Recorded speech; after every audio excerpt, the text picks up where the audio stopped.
Hi, Jenna. Thanks for being here. Thank you for having me. And remind me again where you're joining us from. Upstate New York, so it is freezing right now. Oh my gosh. Okay, yep. I have some snow coming in right now Great. in the Mitten State. Good old Michigan. Yep. This is the only time of year that I can kind of stand snow because it's the holidays. But then, like, once January comes around, I'm pretty over it. Right. If I can see the snow behind my Christmas tree, I'm okay with it, but Right. any other Yeah. time I don't like it. Just leave your tree up through January and it'll help you get We through might it. have to. I've been there. The Christmas lights actually are like really relaxing this time of the year. I think it's Yeah, because we I have, don't I get don't know if enough you can see sunshine. them. We have our little Oh, Christmas you lights. do. Yeah, we keep them Oh, up year round. I love that. See, my husband's like, I should probably do like lights in my office because I used to growing up. Like I had lights in my room as well. But in like the living room, my husband's like, that's really cheesy. Like we're not doing that, which is fine. We do it this time of the year. Like we put them up last night. But yeah. So, but they're super calming. Like that's why They I are. like having the lights up because Yeah, we get no sunshine this time of the year. exactly. And like the main light is just too much. But the Right. sprinkle Oh lights are yeah. pretty. They're perfect. No, it's nice when you just want to chill at night and like have a hot cup of hot cocoa, which I haven't had yet. Need to get on that. Right. So, with HD, I know you told me a little bit about your story and your email that you sent about wanting to come on the show, but can you just share with everyone what is your first memory of Huntington's being in your family? Um, so I feel like my relationship with Huntington's disease is kind of a bit different than what other people in the community might have. I didn't know HD ran in my family. I get it from my father, who I am unassociated with, and I got sick one day and ended up in the hospital actually. So my mom reached out to him and said, there's nothing that could have caused this on our side of the family. What Mhm. about yours? And he said, oh, yeah, I did just test positive for Huntington's disease. May be related. So the doctor in the emergency room said, totally unrelated, but I'll put it in her file, like, just in case. So they sent me to my primary doctor, and I was freshly 18 at the time. So it was a pediatrician still. And she let it slip that I had HD before I had even been tested or Wait, anything. what? Yep. She just How? looked at me and was like, "So other than Huntington's disease, like, do you have anything?" And I was so confused. I had never even heard of Huntington's disease beforehand. So I So, got in the when they car put it in your file, your mom knew, but she didn't say anything to you? because it wasn't I Okay. hadn't been tested yet. Yeah. So, and the bigger concern was the illness at hand, because Mm-hmm. that was pretty severe at the time. So we were trying to figure that out. It was like a week after I'd gotten out of the emergency room that I had this appointment. So I got in the car with my mom and I was like, really weird. Like, she said I had Huntington's disease, and my mom was like, what? And kind of like told me what my dad had said. So my dad sent a family tree, and there is 8 of us in total who all have it. So I didn't have like a first memory of HD really, because I didn't know. I didn't know what it was. I didn't know Mm-hmm. it was a part of the family. And the first one that I did end up having being that situation was kind of traumatic, to be honest. Wow. Yeah, I think I feel like a lot of people have that story, unfortunately. Right. Was it a situation with your dad? Yeah, so my dad is positive, and then I tested positive afterwards. They tested me at 18, and it was just the worst experience I'd ever had, unfortunately. Um, What was yeah. your testing process like? So because we were so naive to like the HD world, right? Like, so Mm-hmm. my dad denies all aspects of it. His whole family does. They're like, yeah, we have it, but we're not going to acknowledge it. So he doesn't Gotcha. educate, he Okay. doesn't do anything. So it was up to my mom and I, to figure it Oh, all out. So we didn't know that a center of excellence existed. And there we go. Sorry, you cut away. it said um, that. Sorry. it's okay. We didn't know what a center of excellence was. We didn't know they Mhm. existed. So we just went to our local hospital, which was Johns Hopkins, which is like a world renowned hospital. So we thought there would be no issue going there. The second they heard that I had Huntington's disease or was getting tested Test, for it, yeah. we should have been directed to their center of excellence, which they did have at the time. But unfortunately, I was not directed there. Oh my I went gosh. to see just like a random neurologist, I believe it was, in a locked psych ward unit. Oh, that's nice. So at That's really 18, comforting. like, right, it was already a scary experience. And then to hear like the screaming and the yelling and the running, it was just a lot to handle. Um, so at a COE, they do like the 3 appointments before the actual test, to make sure you're Mm-hmm. mentally stable enough to handle that diagnosis. Yep. They didn't do any of that at this appointment. So we went in, they said, "So you want to get tested?" I said, "Yep." They did my blood work right there. They did the movement exercises, the Yep. cognitive, everything. And then the next appointment, which they let me come to alone. They didn't require anyone to be with me. Thankfully, my mom and I were super close, so yeah. At 18, they didn't require me to have anybody. It just is mind blowing. Um, and he just kind of came out and like just was like, "Yep, so you have it. Most I can really tell you is don't have kids." Thanks. That's helpful. And like, right, like that's so naive and it's just it was so, And it's very I don't even know the word for it. app Absurd. yeah, well,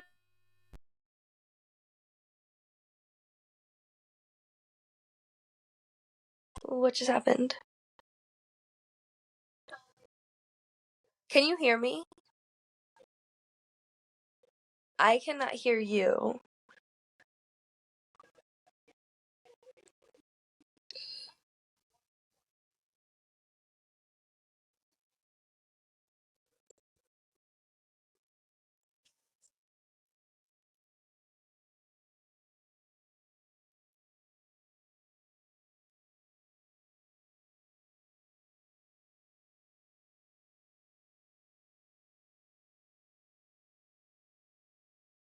Oh, I can't hear you still. No.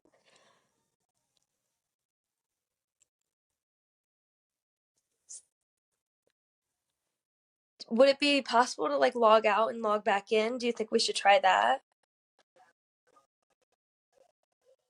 I don't know how it'll affect your recording, but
let's see.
Can you hear me now? I can. Woohoo! We figured it out. We didn't change anything. I just logged in and logged out. That's so weird. Yeah, it like made like a weird buzz noise and then just like stopped. Oh dear God. Okay, well, I'm not sure. That's really annoying. The whole point of using this website was because it's supposed to be easier. Because I used to use, oh my gosh, Zoom, Right. but it was not technically for podcasting. I just made it work. And then I found this and I was like, oh, this is like literally made for podcasting. And now I'm upset that this just happened because I'm like, that literally defeats the point of Right, the whole purpose. why we use this. Okay, let me see real quick if it like saved our original On my end, it's audio. because I didn't log out. It says that it's still recording. And it does say that, but okay, for me, it shows that we're at a minute into our recording. Does it show like a timestamp for you as a guest? Yeah, it says 13:50. Okay. Well, hopefully it's. Let me just double check real quick. You know what? I see it says Shelby recording. I'm trying to look on the back end. Jenna recording. All participants. Okay, well, I don't know what to do about that. I think it recorded the beginning, like it looks like it did, Mm-hmm. but I can't actually go in and like look at the live transcript. It just shows me who's in the recording. Right. Dang it. Um, Jeez. Okay.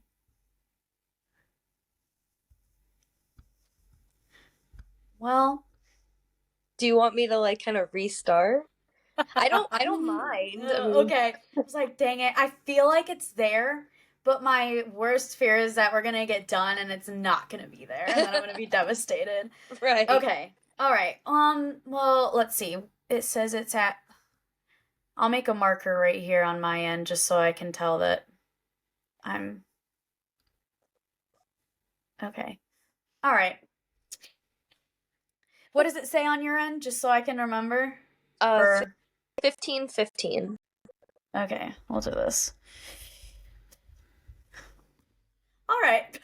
Well, Take two. hopefully that doesn't happen to us again. Right. Again, I have no idea what happened, but I'm glad it's working now. I That's hope to okay. Jesus it doesn't happen again. All right, Jenna. Technology doesn't do it. Thanks for being a trooper. Okay, round two.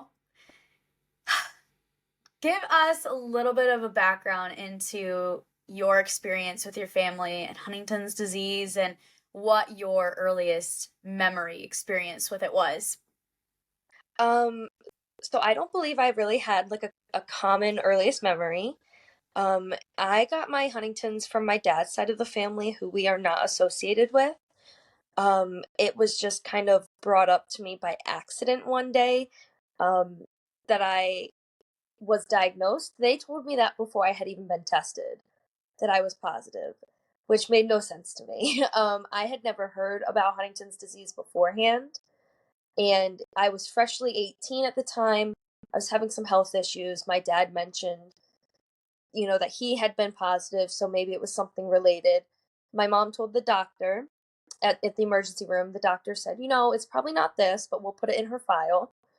And then they sent me to my pediatrician, and that right there, or like, you sent me to my pediatrician, and they're the one that told me, like, horrible. I'm too young to know. like, Right, so yeah.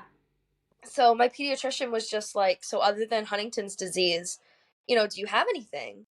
And like I said, I had never even heard of Huntington's disease. So I just like brushed it off, but then got in the car with my mom and was like, yeah. So she said I had Huntington's disease. And my mom was like, well, you kind of might. And that just kind of sent us down like a rabbit hole of what it was. And, unfortunately, my dad's whole side of the family kind of doesn't acknowledge it. So it was on her and I just to figure out what it was and how to navigate it.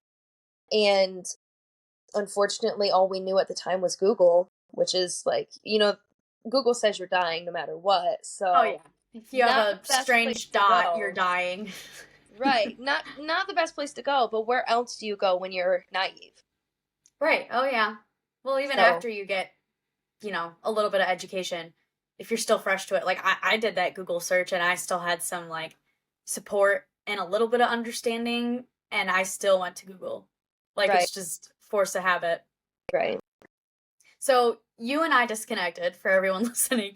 So we already talked about this a little bit, but I do want you to go into your testing process because this was very upsetting for me, and you're not the first person who's had, I don't even know if abnormal is the right word because it seems like I would hope my positive testing experience, despite the fact I had a positive test, I had a great testing experience.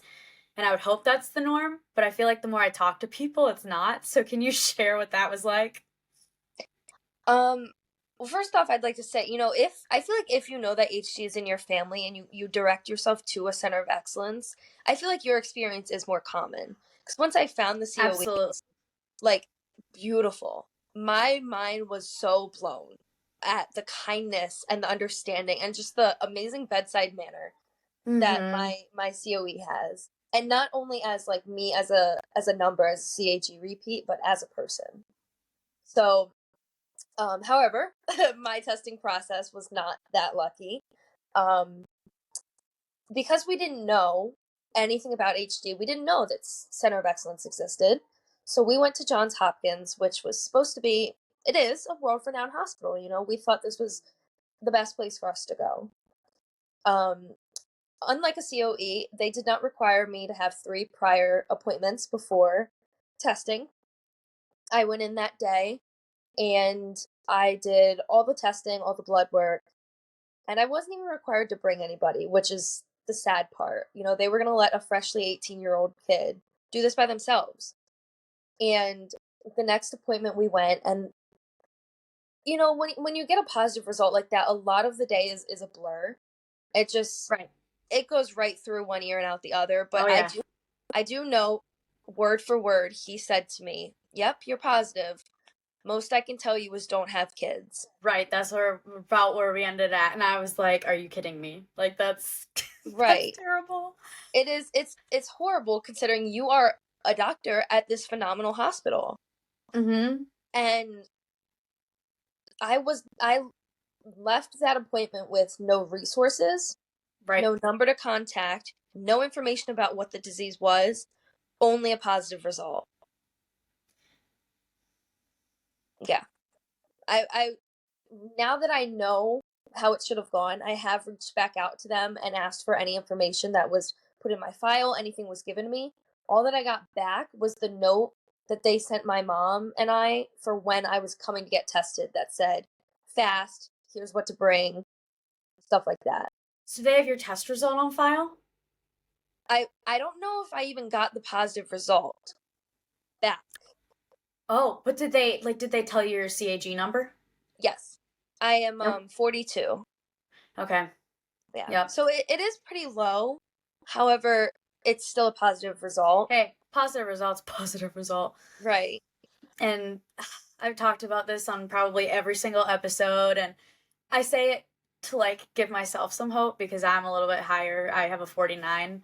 And obviously there is some correlation in retrospect because especially with like juvenile HD that my sister had, Hmm. if you have a high repeat, of course, it's JHD, and unfortunately those who have a super super high repeat with JHD progress sooner and pass sooner. So like I've seen some people with lower CAGs than my sister who are still here, and I saw some who passed after my sister but were alive a lot shorter of a period than she was type thing. So I feel like with JHD it's pretty cut and dry, but with adult onset, Hmm. I was kind of under that assumption with some doctors. They'd be like, your CAG is like cut in stone, like that's how your life's going to be. And then I had some doctors who were like, no, there's some nuance there, like there's the biology and then the environmental and things like that. Right. So, you know, but like you said, positive result's a positive result, and Right. there's I try not none of us to know. validate it because it is still a heavy weight to bear. Oh And not yeah. for me, but if anybody listening had the same repeat, I wouldn't want them to feel invalidated either. No. Um, it's just I feel bad sometimes saying, well, yeah, I'm positive, but only having that low number. But it's No. still higher than anyone else in my family, Right. except my cousin. So that's a good leeway. I guess I didn't even think about asking that. So yours expanded from getting it from your dad, like you're higher than your dad. Correct. So is he like a 40? Uh, I believe he's a 40 or a 41. I believe it's Okay. 41. But so it's not much higher, but it still is, you know. Well, they say that if a daughter gets it from her father, which unfortunately the two of us girls, I have two other siblings who are at risk and two siblings who are not biologically my dad's or like related to my dad. So I've got a blended family, but my two are still at risk. One's a boy and one's a girl. But my sister Brie and I, obviously both girls, when you get it from your father, it expands more drastically more often than not. So basically, they told me when I went in to get tested that because of my dad's number, which I always forget, he's like a 41, 42. And I think my grandpa's, I don't know. My grandpa and my dad are super close in like the low 40s, but then I expanded to a 49 and they were like, you're either going to be positive or negative because of your dad's number. Like there's no way for you to fall in that gray area that Right. some people get where they don't know. And my heart actually is so shattered for someone who obviously for a lot of reasons I can't say her name. I naively asked her to come on this to like share her experience, but then I forgot that this poor girl got a gray area diagnosis.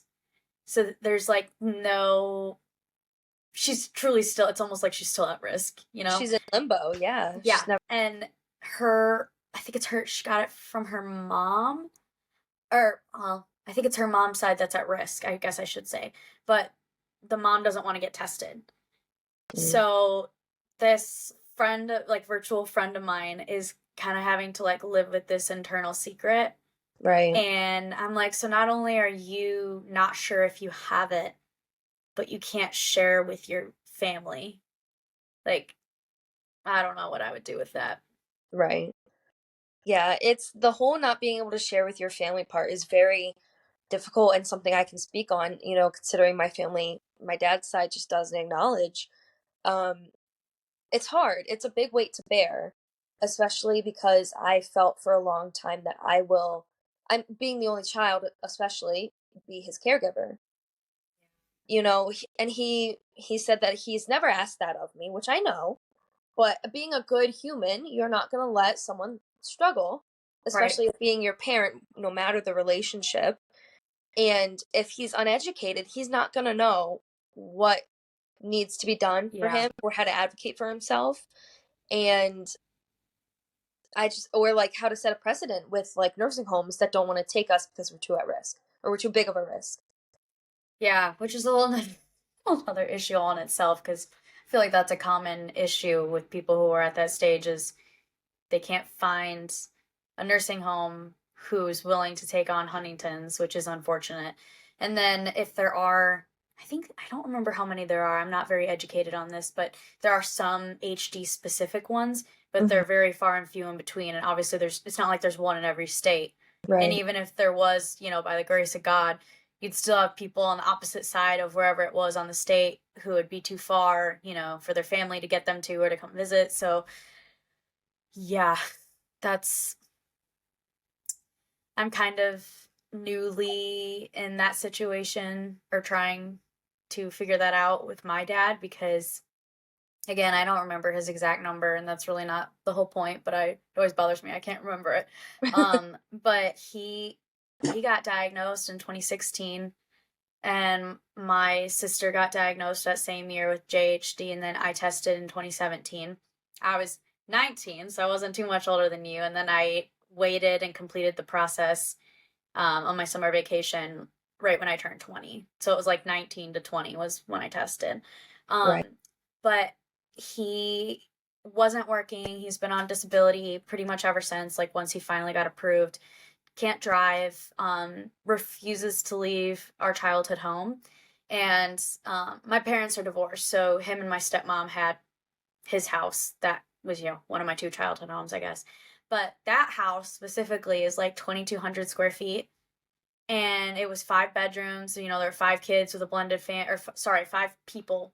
No, there were 5 kids. What am I talking about? There were 5 kids between the blended family. And so it was a big house, and Right. he won't leave. But he can't take, like, he cannot take care of the entire house. And I mean, granted, I work full time outside of like singing all the time and like doing champion stuff, so I'm super busy, so my house is not really like clean all the time. But I'm like, even if I was home all the time, I mean, maybe my house would be clean, but I'm like, Dad, that's, your house is bigger than my house, and I am not fully like cleaning my house all the time. And so I don't know how you think you're gonna, with your situation, take care of a 2,200 square foot house when Right. he only uses like two or three rooms, the living room, the kitchen, and his bedroom, which has a Right. bathroom. But he's neglecting basically like 75% of his house. And his living space still really isn't like livable. And so we've tried to find ways for him to, we're like, why don't you pay someone to come help you clean, or to come help you do your driveway or mow your lawn, because he has an acre as well. So Wow. like I have a third of an acre, and if I mow like the front and back lawn, I realize now why sit mowers exist, because I'm Right. like, any more than a third of an acre, I'm out. Like that's already a lot to mow. So this man was trying to like mow his lawn, and then it's snowing now, and his driveway is unsafely steep for a normal human being, like that's highly functioning, and Right. he's just not. So he went out and tried to shovel the other day, and basically gave us all a panic attack when he told us the next day that he had shoveled by himself, and like he just won't ask for help because A, he's in denial that he needs it, and B, he's always been super stubborn and like doesn't want to spend money. That's like always been something in him for whatever reason. I don't know why, because he was an accountant before he got sick, so like he made good money, but he just Right. didn't want to spend it. So now he's in that same position where like we can't get him to spend money to get people to help him take care of his house. But I mean, he's progressed so much that his HD doctors called my uncle, his brother, about a week ago, and his brother's his power of attorney, and they were like, um, he's to the point where like we kind of think there needs to be some sort of intervention with the way he's living, because he can't live by himself that far, because he's like 45 minutes away from all of us. Hmm. And we cannot convince him to move. And I know it's part of the HD thing where like they don't like change, they like to be in familiar places. And that was the house that my sister who passed away also grew up in. So like I get there's a lot of sentimental reasons where he wouldn't want to move, but we're literally like within the past week been talking about like how do we get him over to where we are, or how do we get him into a facility, who would even take him, like we're trying to have all these conversations, and I just feel so like discouraged and defeated and burnt out, because it's just this never ending like circling door of, we're talking about it, we don't know what to do, we shut it down for like a couple days, then we bring it up again, and it's just like I wouldn't wish that on anyone. Right. Yeah, I can't imagine that the difficulty it is to even think about having to place him in a home. However, knowing doing the work now will benefit the rest of your family, you and your sister later. Oh So yeah. it's like if you had to look at a positive in the negative, it definitely will be helpful because when it's your guys' turn or, you're looking for anybody else, you'll know how to navigate that. Yeah.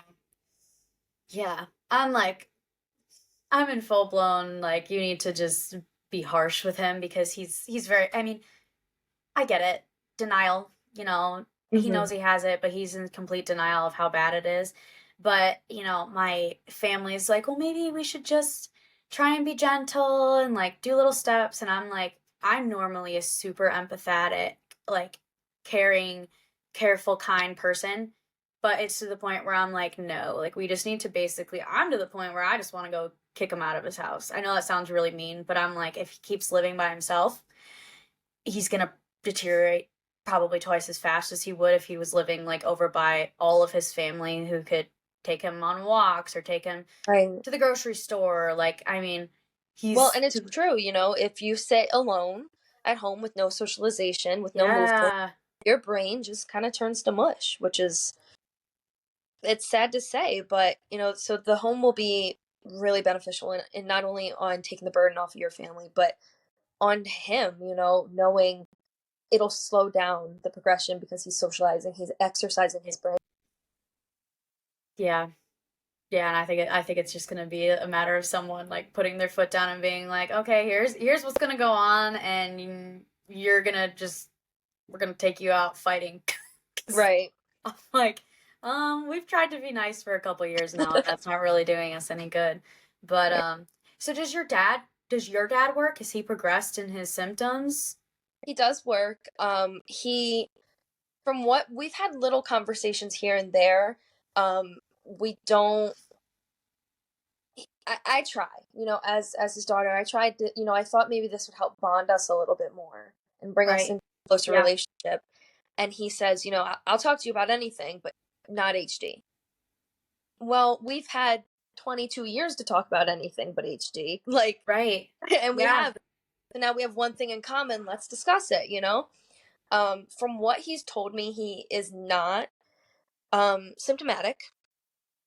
So he says that he does MRIs each year, and that's it to keep up with it. He says everything is fine. He's not symptomatic. However, he is increasingly clumsy, hence the reason why he got tested. Right. But it wasn't able to be corresponded to the HD. So, from what I know, he is okay at the moment. But HD is so confusing and different for everyone. I don't know what that means for me. Oh yeah. No, and that's one of the things, and I mean, I know most people don't take the time or have the understanding to, I mean, that's kind of the whole thought behind like talking to people like you and different people on this platform, because we all have such different experiences. Right. But people on the outside don't necessarily know that. So I I recently this week, so like almost 4 years ago in January of 2020, I put out a video, and at this point, it had been 3 years since I got my positive result.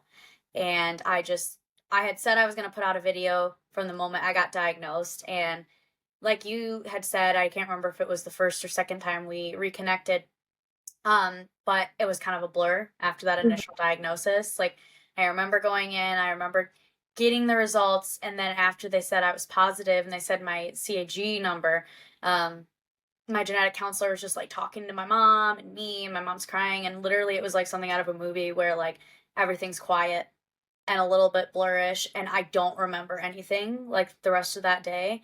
And Right. I literally don't even really remember that 6 months after. Like, I can't remember much until I got approached by a friend who initially like actually ended up helping me start the nonprofit and had the idea. So like that 6 to 8 months, I don't really remember anything.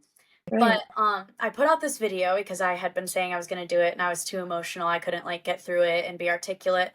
And it has continuously like gotten more views, and I get like messages and comments on it because like you said, when you get diagnosed, I went to Google. That was really terrifying. So then I went on YouTube, and I'm just typing in all this stuff, and there's some stuff out there, it's not like it's the 90s where it's, before the test or like right when the Right. test had come out. Like, there's more information than there was back then, but still not as much as I had hoped for. So I put that out because I was like, I think a testimonial would be good. And not just the like doctor reviews of diseases that go out there that are very like nitty gritty, or some of them are high level, just like overarching facts. But so I put that video out there, and it continues to like grow and get views. And for whatever reason, the past like 2 weeks, it had just hit like 80,000 views earlier this year, but this last 2 weeks, it's gotten like 40,000 more views, and I literally have no idea why. Yeah, no idea. Like, every time I go on my YouTube channel, it's like so and so commented, so and so commented. So I try my best to go read through them all and respond to them, because they're either people who are like, I have it too, or it's in my family, or I have a friend, or they're just like, I don't know what this is before I watch this, but like, love and prayers. But then, of course, with that comes some negativity. And so I got probably like one of the most nastiest, vile messages I've ever had. I think not only on this video, I think just like in general this week. And I try not to let those get to me, because I'm like, you don't know me and you're watching 40 minutes of my life and of my story. Like, you're not in my brain, you're not in my everyday life. And so I'm kind of over it now, but like in the moment I was super frustrated because my takeaway from her comment was either A, she didn't watch the entirety of it and came to a conclusion after like 10 or 15 minutes, or she did, literally for whatever reason, hate watched the entire video.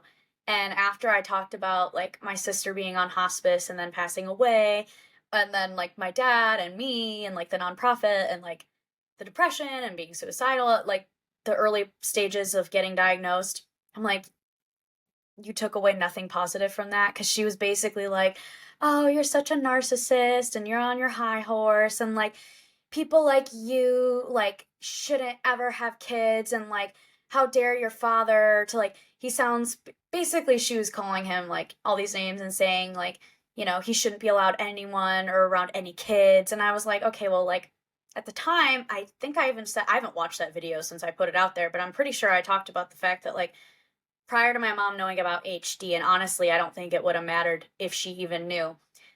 My mom had me in court my whole childhood after the divorce because my dad and my stepmom had a very toxic relationship. My dad was like verbally abusive and emotion or like physically abusive to, well, him and my stepmom were both physically abusive to each other, not to us.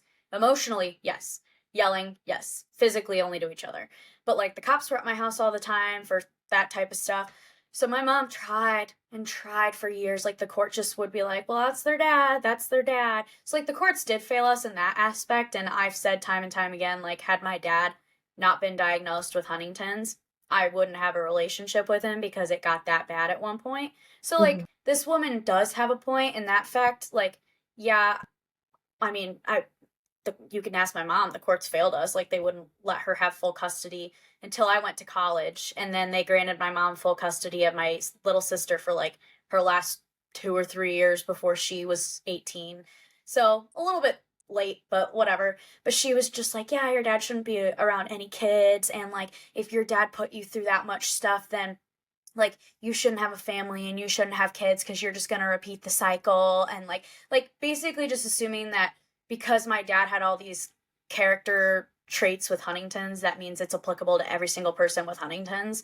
And I'm Right. like, that's not the point. And then she was just saying like, you shouldn't be allowed to procreate and like you're going to be a terrible mom if you do. And then she was like, but like good luck, I guess, with a question mark. Like, I guess like good luck. It was super long. Like I'm probably making it sound a lot nicer than even she put it, but No, it was that just sounds like so like unnecessarily rude and like why would you even comment if you think that it's not going to be a beneficial comment?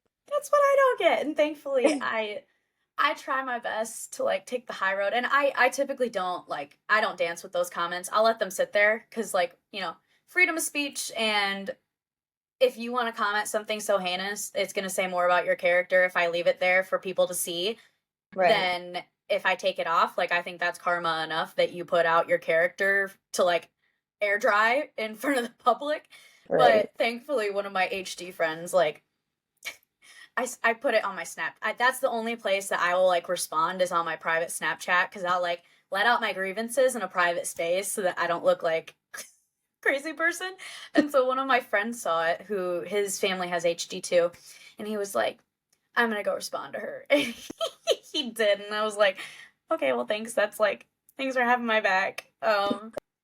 As far as I know, she hasn't responded back. But yeah, it's just like it's that type of stuff where people assume, which doesn't even make sense because if it's any other type of disease, cancer, illness, no one's looks the same. I mean, you Mhm. can have my mom, on the not HD side of the family, had like really early, I don't even know how to explain it. It's more genetics, but she had a really early catch of like a precancerous breast cancer like tumor thing that she had to have removed.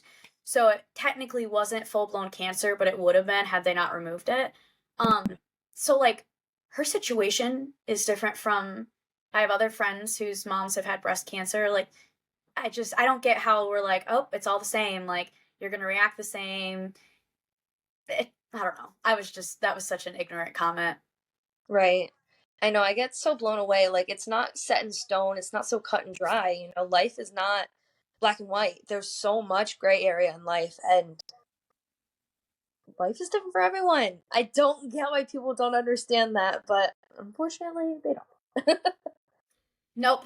No, they don't, and I'm like, well, but that's the point, if you put yourself out there, there's gonna be, and I had that conversation. I was like, 99% of the people who comment are either coming from a place of like, I want to know and support, or I'm already going through this and now I have someone to like relate to. There's only Right. a few people who are super hateful, but if that's, what it takes to get awareness out there, like if I have to go through some crappy people so that more people can know about Huntington's, then, it is what it is. And I feel like God was telling me that in hindsight, because after she had posted that, I woke up that morning to like five more nice comments. And one of them was like, this is really informative and you don't know how many people you're going to help by like having this out there. And I was like, okay, Jesus, thank you. Like you knew I I was needed that. pretty down from that comment, and that helped a lot. But Right. yeah, That's why I like to do things like this as well. I yeah. first few were tough, and like I spoke at convention this past year, and that was rough. Oh, what And were you in one of the breakaways? yeah, I was on a panel, Okay. um, and it was to Nice. test and not to test, so I had to go through Oh, that yeah. experience, and we touched on things such as my depression and my Hmm. suicidal tendencies and ideations, and that is hard to vocalize out loud. So it's rough to sit there and tell your story sometimes, but knowing how many other people it touches and seeing how many people came up to me afterwards, just like it felt worth it. Well, you're helping them feel seen. Right. And I also just want to tell you how admirable it is that you're so willing to be outspoken, because, and I don't have any, you know, malice towards people who don't, because there are some people who, it would be not beneficial. Like it would actually be more detrimental to them and their mental health, and that's totally fine. But I just want to applaud you for the fact that you do come from a family that's very hush hush about it, and I will never not be grateful for the fact that despite the chaos and despite having a positive chain of diagnoses in my family, that were pretty open about it. My dad, even though my dad's in denial, he will be like, "Yeah, I have Huntington's," and it's actually funny when we have a benefit concert every single year. It's like our biggest fundraiser we do for the nonprofit. So we had it last month, and I had some new people there, at least people I knew like virtually who had never been in person, who were positive and symptomatic. And so I had one person who came and he was like, "Hi, I'm so and so, and I have Huntington's." And I'm like, "Oh, like, hi, it's so nice to meet you." And I was like, "Me too." And then my dad walked in, um my dad with HD, because my stepdad was there too. My dad walks in and I'm like, "Hey dad," we're all like yelling out who has HD, and he's like, "Oh, me, I have HD." And we're all just like laughing about it, because like it's really dark at times, but then you kind of have to like make light of it, because we're like, yeah, like me too, and we're just like going around the room. Right. That's why, like, so I had done all the support groups and everything, and I just kind of felt like kind of an outsider because the support groups were mostly older people. Um, I am on the Albany chapter board, and they're either at risk or not positive. So being the only diagnosed and confirmed one on the board also made me feel like an outsider. It wasn't until convention that I sat in a symptomatic, breakout support group that I was just like, holy crap, like, so this other people exist, right? Who are Right. positive. Yeah. Like that, but I then sat in the 18 to 20, 26, 27 support group where not everyone was positive, but there were youth involved. Right. And Yeah. that's my favorite thing about the whole community. It's so beautiful, but it's so motivating. I Yes. very, very hard with rushing life. I don't want to be a symptomatic parent my whole life. I want to have a family. And it's, most of my friends in the community, their parents were symptomatic their whole life. And it's just, it's not it's not what I want for my kids and my family. Um, and also I want to be able to naturally have children. And the fact that both of those things are a challenge for me and my husband, like, that's really upsetting. So I do tend to rush through life, but coming to convention and, I did the retreat and I do more support groups all the time. It just reminds me, like, life is life. It's going to take its course. Slow down, enjoy the present, and, take it. I have that saying, one day at a time, tattooed on me, take it one day at a time. And if you can't do that, 1 second at a time. So we push through, but it makes it hard, it's dark, but So beautiful. those, Yeah. the community is just so helpful. And oh my gosh, it really is because I've only unfortunately been able to attend the convention once, and it was in was it 28? No, I think it was 2019. It was either 2018 or 2019, but I'm like my gut's telling me it was 2019 Mhm. because for about 5 years up until recently I was on the Michigan board, but I just recently, a couple months ago, told the current president, who is on his fifth term, so per the HDSA requirements, he has to give up his presidency, which he already has someone in place for 2024. But he recruited me, and I was super excited because this was like right after I'd been diagnosed, and I was starting my own nonprofit at that point, so I was doing both.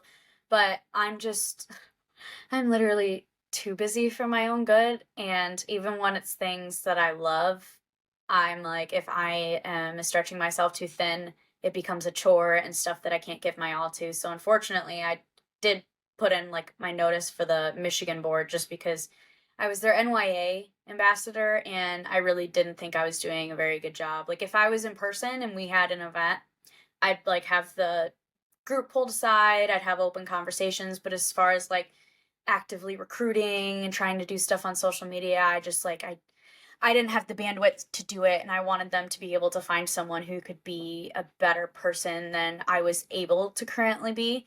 Mhm. But when I first got on the board, I got to go to convention and it was in Boston. And yeah, that was very eye opening because of the fact, just like you said, there were so many different breakout sessions. So there were some for, like, I remember there was some for swallowing and eating issues, particularly. So obviously, if you have someone who is progressed, whether it's JHD or adult onset, like, that's a good session for them. We had the one you were talking about, the youth one. The test or not test, I think, was actually an option then too. Um, but there was a place for everyone to Mhm. be seen and heard and experience other people who are in, a similar or same situation. So I want to go again, but it's just a matter of like time and money. And for many years, I used to compete in pageants. So for many years, Miss Michigan was always like the same week or the week before after convention in June. So I was like, yeah, I Can't can't do- do these back to back. And then this year, I got married in June, so I was like, yeah, I don't have time, money, or anything. So maybe one of these next couple of years. Do you know where it is in 2024? Washington. Washington Washington. State. Spokane. Okay. Well, at first I thought you were gonna say like Washington D.C. and I was like, but Washington State is at least warmer, I guess, than if it was in Warmer, but Washington D.C. DC.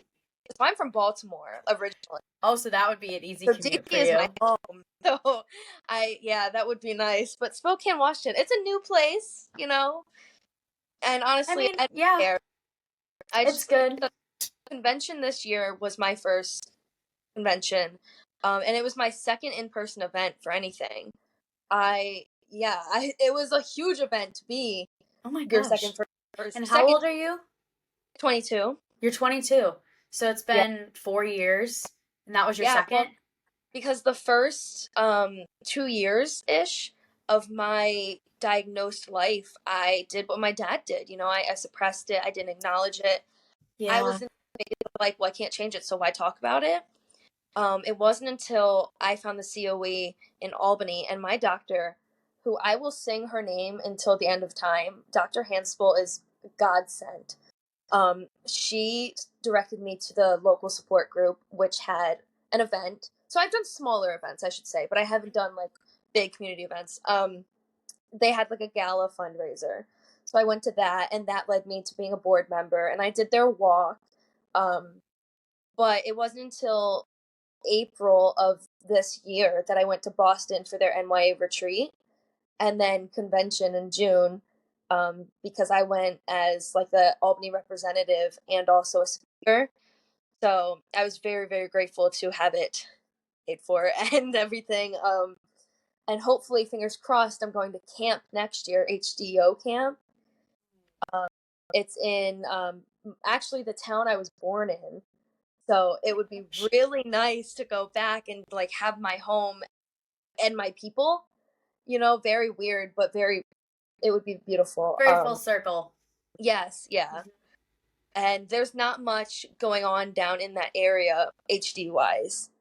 So it would be nice to, my dad's in that area to say, hey, this is what's going on. Maybe we could meet up and talk about how it goes. Something like that would be lovely. So I'm fingers crossed I get in.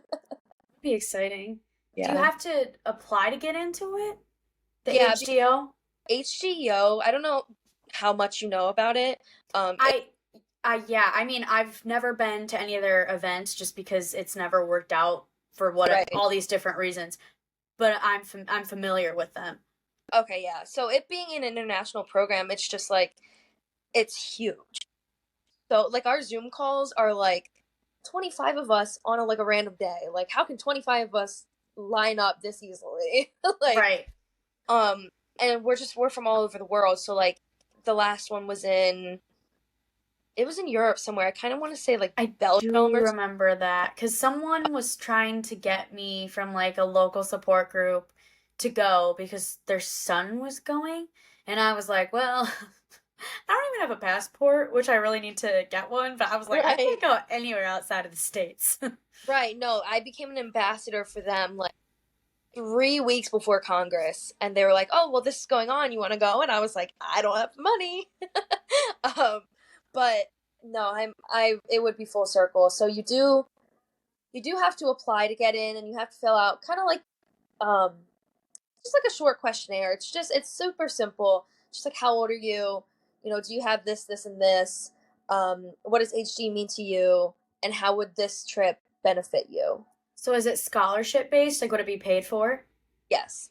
Okay, so that's why you're applying. Yes. Okay, that makes sense. Yeah. Ooh. And when can you apply? I already did. I applied. It opened up like 2 weeks ago, maybe, and I applied like that day. But we won't find out until May. Which Oh is so God. stressful. Tell me now. Yeah, I'm in well, I'm going to be in a similar situation. So we got married in June and uh I mean, one of the first questions we asked on our first date, which I don't know how people get to a point in a marriage where they disagree on something like this because we literally talked about like having kids on our first date and things like that. And I was very open about my Huntington's when we first met because I had only been diagnosed for like maybe a full calendar year by the time I started going on dates with my now husband. This was 5 years ago, so I was open about it. And, obviously he was trying his best to understand. And eventually, when my sister passed away in 2020, that entire week that she was back at home, and, it was during lockdown, so we're just all like, even if it wasn't, I think we all still would have been in the same household for that period because she could have passed at any point, which she finally did. But it was like 5 days and 4 nights when she was supposed to go initially, like when she got rushed to the hospital and they brought her back home type of thing. So anyway, he was there that entire week with me and like literally watched that traumatic event happen. So after that, I was like, yeah, if he hasn't ran away by now, like Right. he's in Right. for the long haul because that was pretty traumatic. And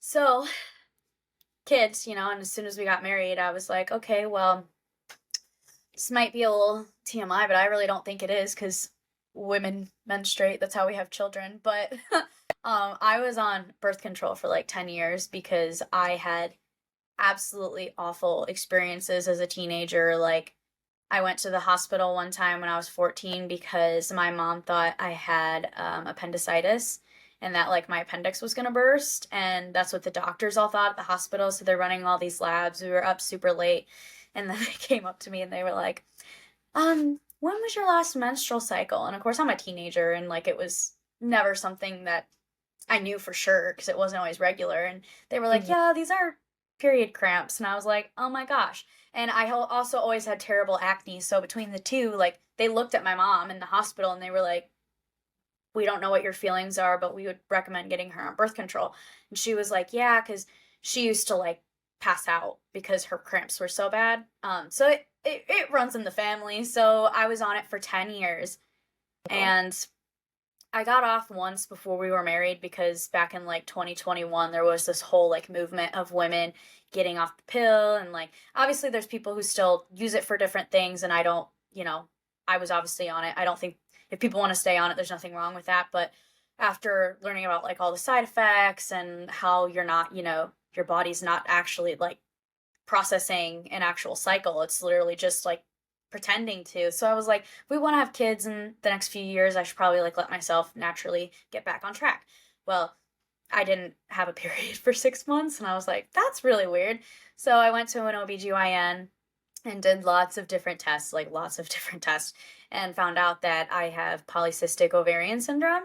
So it from your face it looks like you're probably familiar with it. yeah, Um mom has it. yeah. So it's not like you can't have children, but it makes it a little bit more difficult to have children because of your inconsistency and cycles and the fact you have cysts on your ovaries. Now, granted, my cysts are not as severe as some women who have PCOS, so that's a good sign. But after we got married, I got back off of it again. And thankfully, I've been taking a lot of like supplements that I was recommended online because the regular doctors really are not supportive at all with PCOS. Mhm. They're like, "Oh, if you don't want to get pregnant, go on the pill, and if you do want to get pregnant, get off and try, and if you can't, like come see us, I guess." So like Right. they don't give you any steps. So I did so much researching and I started taking supplements, and thank God I'm kind of like on a cycle again, naturally-ish.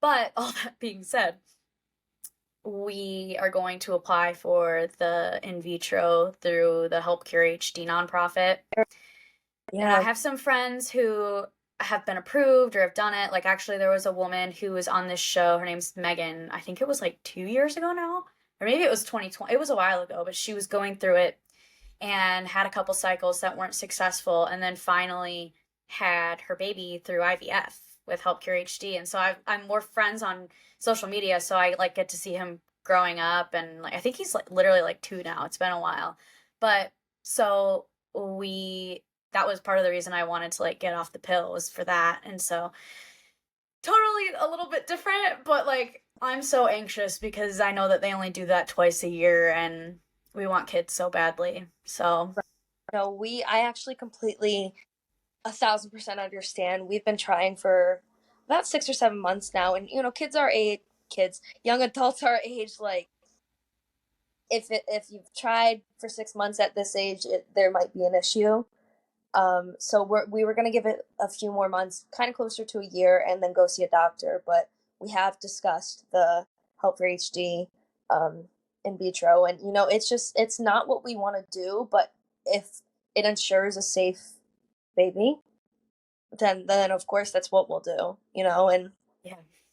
I just haven't applied yet because I don't want to take away. I'm only 22. I have time, or so they say, and I don't want to take away from anyone older or in a more at-risk situation or anything like that. No, that's so sweet of you, but you can't I wouldn't even think of it that way just because obviously like at the end of the day, they get to choose out of all the applicants. Like you have once you submit it, it's the control is completely out of your hands, you know?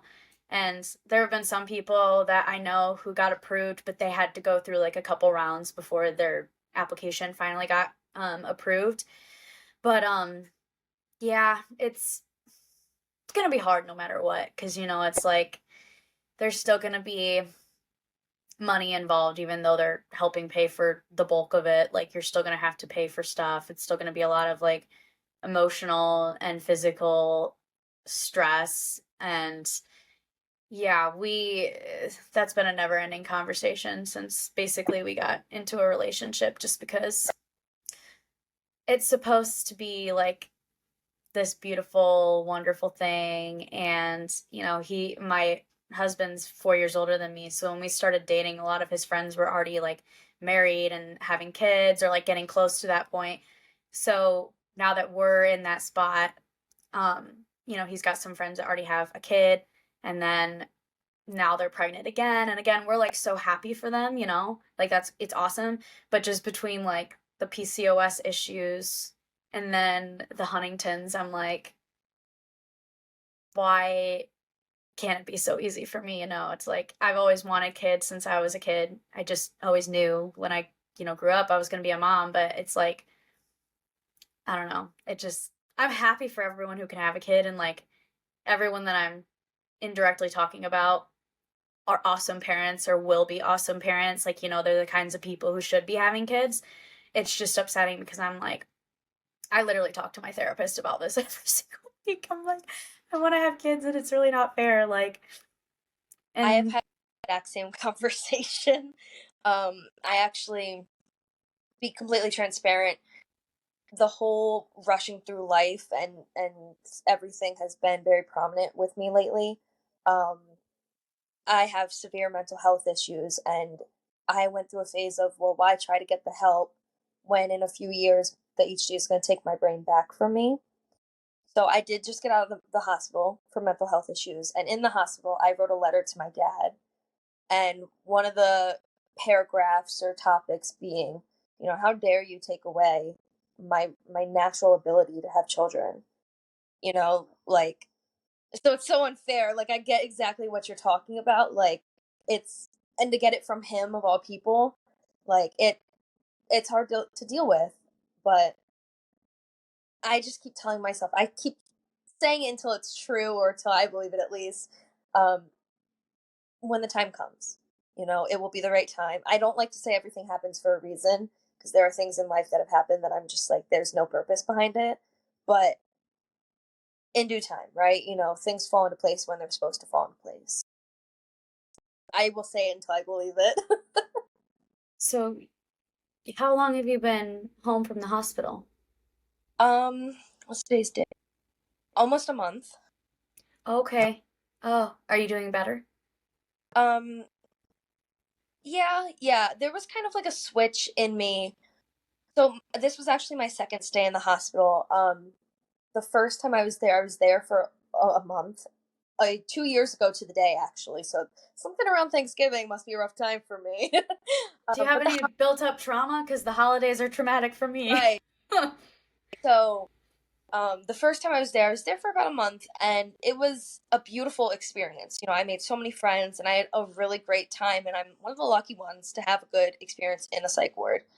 Um, However, it was just sticking a huge band-aid on something. I didn't think that healing was possible.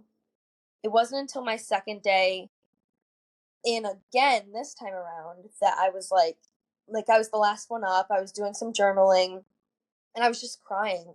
And I was like, life does not have to be this hard. Like, I can let the HD take me at 40, 50, 60, whenever it's going to come, or I can let it just shut me down at 22. And that's not fair to my husband, my family, the family I want to create. And that's not fair to me. So I am doing a lot better in that mindset of, you know, fight the HD while you can and don't let it take you before it's time. So in a lot of aspects, I am doing better. Thank you so much for asking. It's just, it's not easy, that's for sure. But Well, thank you for being willing to share it too, because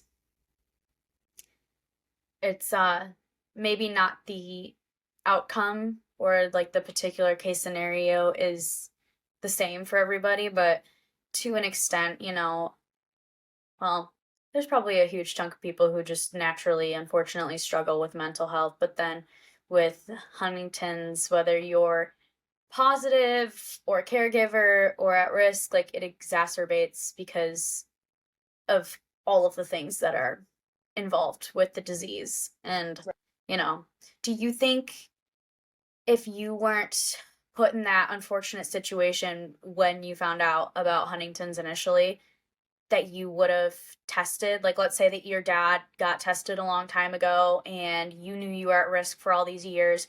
Do you think you still would have tested? I would have. I am such a planner. Mm-hmm. Like, if I could to a T, time by or like minute by minute by my life, That's I me. would. Like, Yep. my husband's always like, "You're making another list." I'm like, "Yes, it helps." Like, Girl, I'm a listy girl too. Yep. right. So I definitely would have tested still. I just would have gone about it in a different way. I Oh, think I would have absolutely. way more research and hopefully found a COE before I decided to get tested. But no, I definitely still would have. And the likeliness of me having a positive experience is not the most common. So I can't say that, had I waited or had it gone differently, I still would have had a better experience or wouldn't have had a bad experience. But that wouldn't have changed my mind. I still would have tested. I like to know because I can do all the things I can now. I'm in the trials. I do the studies. I'm an advocacy chair for my board. Like, I do the education and the outreach because it's not going to cure anything for me. I know this. While I'm young, I know there's not going to be a cure in my lifetime, but there could be for my kids, my grandkids, my little cousin who's positive, you know, and that's all that really matters to me is helping, like H or NYA says, last generation type thing. So, Well, that does make me happy because I would have been really heartbroken for you had you said no. Like, if it wasn't those, oddball situation where it kind of hit us out of nowhere and we were unaware of what that meant, like the weight of it and getting diagnosed and having that, basically for the rest of your life. Whether or not you get symptoms super early or super late, like it's still ingrained in your brain from the moment you find out. So I'm at least happy to hear that that's still the choice that you would have made had the situation been brought up right. earlier on. I do on the panel that I spoke on, my thing was, if I could tell anyone, yeah, go get tested. I understand it's going to be hard, but you can know, you can plan. I understand why people don't want to know. I do, I really do. But in my mind, like I said, I'm such a planner. That's why I emphasize like go and get it tested. Go and get yourself tested if you feel that you can handle it, but do the research first. Really make sure you are ready. Really make sure, like, I had a therapist on, like, appointment on standby for that Yep. afternoon. Whether it was a positive or negative result, I was going to therapy. Put yourself in a positive situation and an environment for when you do decide to do so. Yeah. Well, that's great advice. And when I went through it, I had to go through two phases with a psychiatrist. Hmm. Not mine, so she was new to me, but I mean, I was like, I can talk. I have no problem talking. Like, you want to Right. talk to me? Well, how early on do you want to go back? Like, let's talk. So, but no, that is so so important because I've been in therapy my whole life. Like literally as soon as my parents started going through their divorce when I was 5, my mom put my sister and I in therapy, and I've been in and out of it ever since. I'm still currently in it, as I said earlier. Because it literally like if it wasn't for like my faith, my therapist, and keeping myself busy in a productive way, like not like, well, sometimes there's stuff with like my day job and stuff I can't really control as far as stress goes, but trying to put like positive distractions. So like, Mhm. like stuff like this, even though it's not technically a distraction because we're talking about it, but it's in a positive way, or Right. like exercising or listening, playing music, like stuff like that. I like I don't know. My therapist asks me all the time. She's like, "How do you go through this like every single day and every single week?" And I'm like, there are some days that I ask myself that. I'm like, Right. it's a really rough day. It's a really rough week. And feel like the odds in the world is against me. But then thankfully, like when you hit a low blow like that, at some point you get to a really high point again. And Hmm. unfortunately, that's just the ebb and flow of life. It's like it's going to be really, really good at times. And then it's going to be really, really bad at times, no matter who you are. Right. I've kind of come. I really believe in the fact that like progress isn't linear. You know, you're gonna Hmm. have your ups, you're gonna have your downs, but whether it's a good day or it's a bad day, it's a day, you Well, and know, it's a and day that you have breath in your lungs, and you definitely know that's been really like moving in my journey is just like every single day.